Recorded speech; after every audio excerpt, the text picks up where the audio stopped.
नमस्कार, स्वागत है आपका हमारे चैनल में। मैं रानी गुप्ता आपके साथ बड़ी खबर सामने आ रही है। आपको बता दें कि पश्चिम बंगाल की मुख्यमंत्री ममता बनर्जी ने सीधे तौर पर केंद्र सरकार को खुले तौर पर यह कह दिया है कि उन्हें केंद्र सरकार या फिर दिल्ली के पैसों की कोई आवश्यकता नहीं है, बल्कि वो और उनका बंगाल अपने पैरों में खड़े होने के लिए सक्षम है। इसी के साथ ही उन्होंने बिना नाम लिए निशाना साधते हुए कहा कि कुछ लोग हैं जो बंगाल के अंदर मौजूद है, बंगाल का खाते हैं, लेकिन बंगाल के खिलाफ ही साजिश रचते हैं। उन्होंने सीधे तौर पर यह निशाना जो है वो बीजेपी नेता शुभेंदु अधिकारी पर साधा है। इसी के साथ ही आपको बता दें कि आज चिल्ड्रंस डे के मौके पर वो इंडोर स्टेडियम गई थी। वहां पर उन्होंने जनसभा को संबोधित किया और तमाम लोगों को ये बात कही और अपने भाषण के दौरान उन्होंने ये भी कहा कि गलतियां सबसे होती है, लेकिन सुधारने का मौका भी देना चाहिए। आपको बता दें कि इस वक्त ममता सरकार को लेकर के तमाम तरीके की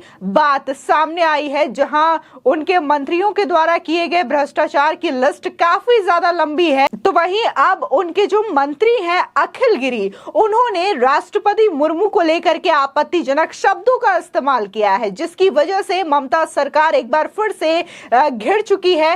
हंगामा हुआ है, माफी मांगी गई है अखिल गिरी के द्वारा। इसके बावजूद ये मामला शांत नहीं हुआ है।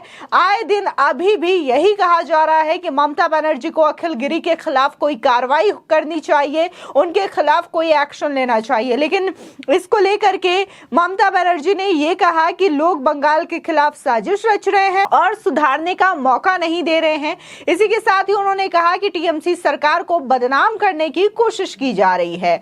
अगर वो ये कहती हैं कि टीएमसी सरकार को बदनाम करने की कोशिश की जा रही है, तो पार्थ चैटर्जी, जिनका नाम शिक्षक घोटाला में सामने आया है और तमाम जो नोटों के अंबार मिले हैं उनके आवाज से, उनके सहयोगी की आवाज से, तो उनके बारे में ममता बनर्जी क्या कहना चाहेंगी। हालांकि उन्होंने उनका फेवर भी लेते हुए वो दिखाई। इसी के साथ ही कार्रवाई के नाम पर उन्होंने पार्थ चैटर्जी को अपने मंत्रिमंडल से निकाल दिया। लेकिन इसके बावजूद अगर दूसरे नेता का नाम लिया जाए जो कि पशु तस्करी मामले में इस वक्त लगातार गिरफ्तार हैं और उन पर कार्रवाई चल रही है, अनुव्रत मंडल, उनका भी नाम सामने आ चुका है कि किस तरीके से वो पशु तस्करी की घटना को अंजाम दे रहे थे।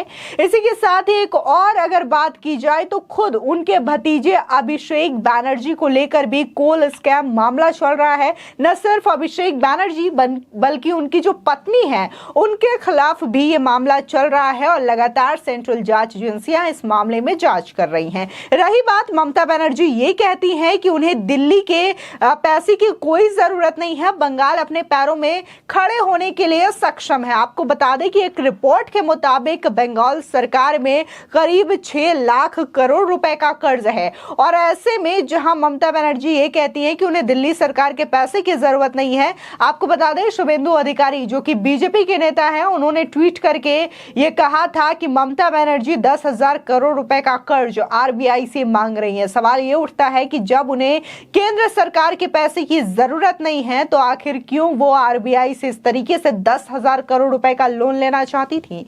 इसी के साथ ही जो कह रही है ममता बनर्जी कि पश्चिम बंगाल अपने पैरों में खड़े होने के लिए सक्षम है, तो आखिर क्यों पश्चिम बंगाल जैसे राज्य में 6 लाख करोड़ रुपए का कर्ज लदा हुआ है।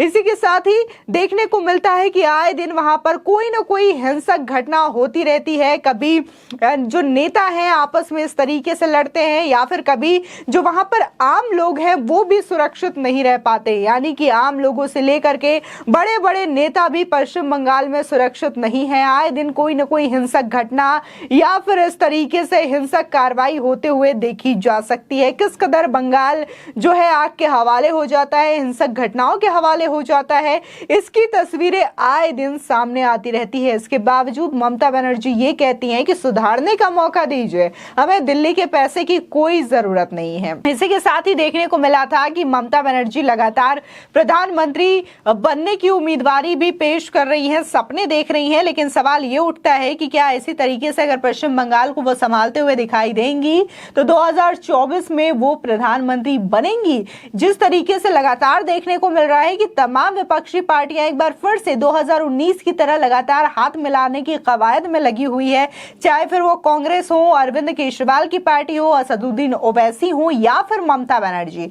ये बड़े चेहरे हैं जो लगातार इस वक्त यही सोच रहे हैं कि लोकसभा चुनाव में हम एकजुट तो हों, लेकिन ये तमाम लोग अपने अलग अलग चेहरे को प्रधानमंत्री उम्मीदवार के तौर पर भी देखते हैं। तो ऐसे में ये बड़ा संघर्ष होगा कि क्या इस बार लोकसभा चुनाव में भी 2019 जैसा ही सीन क्रिएट होगा, मोदी वर्सेस विपक्ष, एक महागठबंधन वाला विपक्ष। लेकिन किस तरीके से 2019 में करारी हार मिली थी यह भी सभी ने देखा था। जिस तरीके से जो उनके मंत्री हैं अखिल गिरी, उन्होंने राष्ट्रपति मुर्मू को लेकर के इस तरीके से आपत्तिजनक शब्दों का इस्तेमाल किया, तो इसके बाद लोग यही सवाल पूछ रहे हैं कि जिस पार्टी के नेता ने इस तरीके से एक महिला के खिलाफ आपत्तिजनक टिप्पणी का इस्तेमाल किया है, उस पार्टी की महिला खुद पश्चिम बंगाल की एक मुख्यमंत्री है, इसके बावजूद कैसे वो नेता एक महिला के खिलाफ इस तरीके से आपत्तिजनक शब्दों का इस्तेमाल कर सकता है? यानी कि उस महिला को लेकर के उनके नजरों में कोई सम्मान नहीं है, या फिर वो राष्ट्रपति पद का सम्मान नहीं करते, जो कि इस तरीके से वो टिप्पणी कर रहे हैं। साथ ही लोगों का यह भी कहना है कि क्या ममता बनर्जी आदिवासियों का साथ नहीं देती, क्या आदिवासियों को लेकर के उनके मन में कोई सम्मान नहीं है, जिसकी वजह से उनके मंत्री इस तरीके की बातें करते हैं। फिलहाल इतना सारा हंगामा हुआ है इस विवादित टिप्पणी को लेकर के। ऐसा कोई पहला वाकया नहीं है जब राष्ट्रपति मुर्मू को लेकर के इस तरीके से विवादित टिप्पणी का इस्तेमाल किया गया हो। इससे पहले भी कांग्रेस के नेता ने राष्ट्रपति को लेकर के आपत्तिजनक शब्द कहे थे।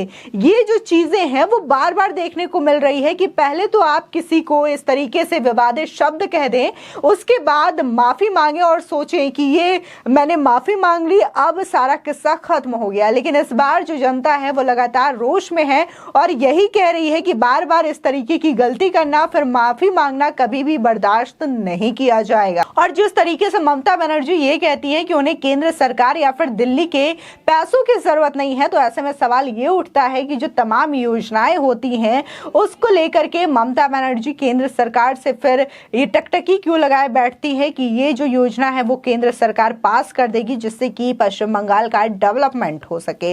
हालांकि ये तमाम जो चीजें हैं लगातार देखने को मिलती है कि ममता बनर्जी लगातार केंद्र में बैठी बीजेपी सरकार को लेकर के किस तरीके से बार बार अपना विरोध दर्ज कराती है, बार बार बीजेपी सरकार पर वो हमला करते हुए दिखाई देती है, उनको बार बार मोदी सरकार को लेकर के वो टारगेट करती हुई नजर आती हैं। लेकिन अगर स्थिति हम पश्चिम बंगाल की देखें तो पश्चिम बंगाल की स्थिति कुछ कम नहीं है, जहां उनके तमाम मंत्रियों के भ्रष्टाचार की लिस्ट एक के बाद एक खोलती हुई नजर आ रही है, तो वो लोग जेल में भी जाते हुए नजर आ रहे हैं। बात हम पार्थ चैटर्जी की करें, अर्पिता मुखर्जी की करें या फिर अनुव्रत मंडल की करें, ऐसे ये तमाम लोग हैं जो कि ममता बनर्जी के करीबी माने जाते हैं और टीएमसी के दिग्गज नेता माने जाते हैं। ऐसे लोगों पर भ्रष्टाचार के आरोप लगना ये बात सिद्ध करता है कि ममता बनर्जी लगातार अपने नेताओं का फेवर लेते हुए दिखाई देती है और इनके पक्ष में बातें रखते हुए भी दिखाई देती है।